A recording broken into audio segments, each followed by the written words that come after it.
What are the best cards to add to the Crimson King structure deck?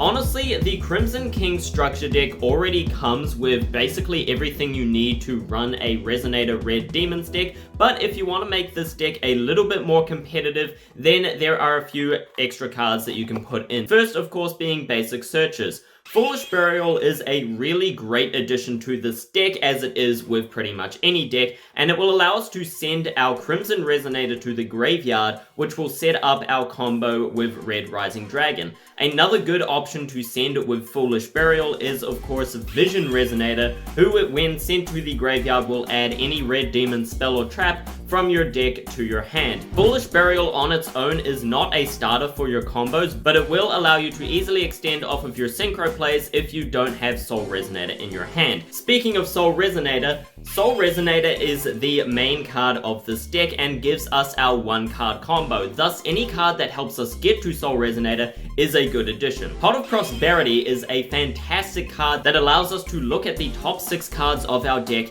and add any card among it to our hand. With this card in your hand, you only need to have Soul Resonator in the top 6 cards of your deck, and you can add that to your hand, making Pot of Prosperity a really good card to make sure that you get your Soul Resonator turn 1. As with any competitive deck, of course, your Resonator deck is going to need hand traps. The Crimson King structure deck doesn't actually come with any hand traps, so you definitely need to invest in some of these. Great hand traps would, of course, include Ash Blossom and Joyous Spring, Nibiru, Droll and Lockbird, Effect Veiler, or even Infinite Impermanence. These are all really great hand traps that can shut down and disrupt any of your opponent's decks, including all of the meta decks. Speaking of hand traps, since every meta deck runs them, especially Ash Blossom, you absolutely need Called by the Grave and Crossout Designator. Called by the Grave will protect your deck from an Ash Blossom, which is an absolute must as Ash Blossom shuts down our main combo, and Crossout Designator, if you have Ash Blossoms in your deck as well, is another great addition to help shut down your opponent's interruptions and keep your combo going. Another great addition to your main deck is a small Bestial engine.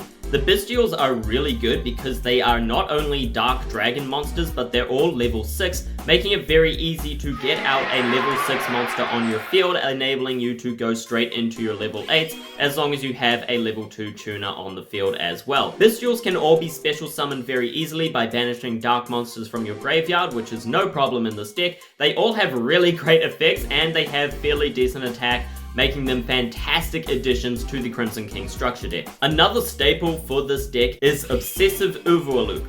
Obsessive Overloop is a really interesting card. It's a level 4 tuner monster with the effect that if it's in your hand, you can target a synchro monster you control or in your graveyard, banish it, and special summon this card. Or if this card is in your graveyard, you can target a synchro monster you control or in your graveyard, banish it, and if you do, add this card to your hand. You can only use each of these effects once per turn, but this card obviously pairs very well with the effect of Red Zone, which can special summon your banished synchro monsters back to the field. Since Obsessive Overloop is a level 4 tuner as well, you can easily tune it with any of your other level 4 monsters, such as Wandering King Wildwind or Red Sprinter, to go straight into a level 8 synchro monster. And with its returning effect, you can do this twice and do it very, very easily.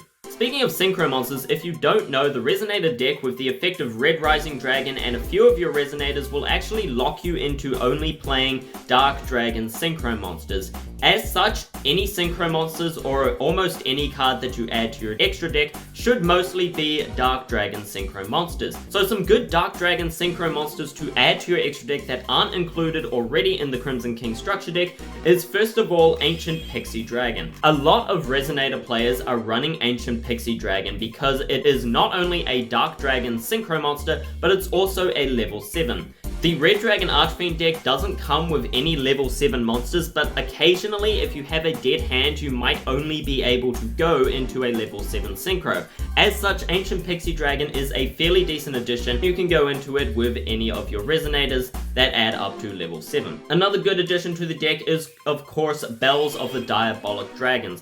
Bells is a really great synchro monster, a fantastic level 8, and he is, of course, a Dark Dragon synchro, meaning you can go into it with your Resonators. Finally, a bit more controversial is Red Wyvern. Red Wyvern is obviously meant to be part of the Red Dragon Archfiend deck, but The problem with it is that it is not a Dark Dragon Synchro monster, meaning that you can't summon it the turn you use either of Crimson Resonator's effects or the effect of Red Rising Dragon to reborn a Resonator. Wyvern gives us an extra level 6 and is definitely a good addition to your deck. However, it is a very situational card. You can either go into your Red Wyvern or go into your Red Rising combo.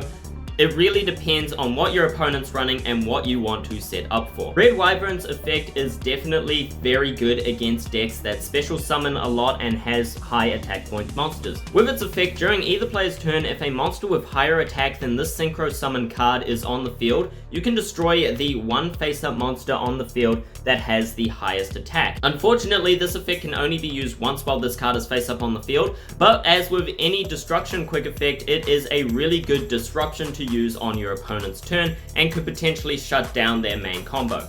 One final fantastic addition to this deck, especially if you're running the Obsessive Uvua loop, is Bestial Dispater. Bestial Dispater is a Dark Dragon Synchro monster that is very easy to summon with the Resonator deck. Its effect is that you can target a banished light or dark monster and special summon it to your field. This effect works really well with the Resonator deck, especially if you're using the Obsessive Uvua loop, making that card a much better combo to get out a couple of synchro monsters on your field. Bestial Dispater has a quick effect as well, that when your opponent activates a monster effect, you can target one banished card and shuffle it into the deck, and if you were that card's owner, you destroy the monster that activated the effect. This can make Bestial Dispater a really good interruption with the Resonator Red Demons deck. So that is all for this video. I hope it helped you guys out. If you're going to run a Red Resonator deck, I highly recommend getting most of these cards that I've listed in this video. At the very least, you definitely need the hand traps if you want to be a bit more competitive. But as it stands, the Crimson King structure deck should come with pretty much everything that you need for at least casual gaming and maybe even for tournaments, but those hand traps are an absolute must-have if you want to be a little bit more competitive. Let me know if this video helped you out. Let me know if you're going to take any of these cards into consideration or if you get any of these cards, and let me know how that works out for you. Also, if you're interested in the Crimson King structure deck, be sure to check out my previous videos where I go over how to play this deck, as well as one where we look at combining 3 copies of the structure deck into one very powerful deck. If you include that 3 times deck and add in these extra cards that I've mentioned in this video, probably taking out a few of the traps, then your deck will be a very powerful and fairly competitive Red Dragon Archfiend deck. Also, make sure that you subscribe for next week's video, in which I will go over the combos of the Crimson King structure deck, as well as dive into a meta-analysis of how well this deck does. Thank you once again very much for watching. My name has been Senkara, and until next time, see ya.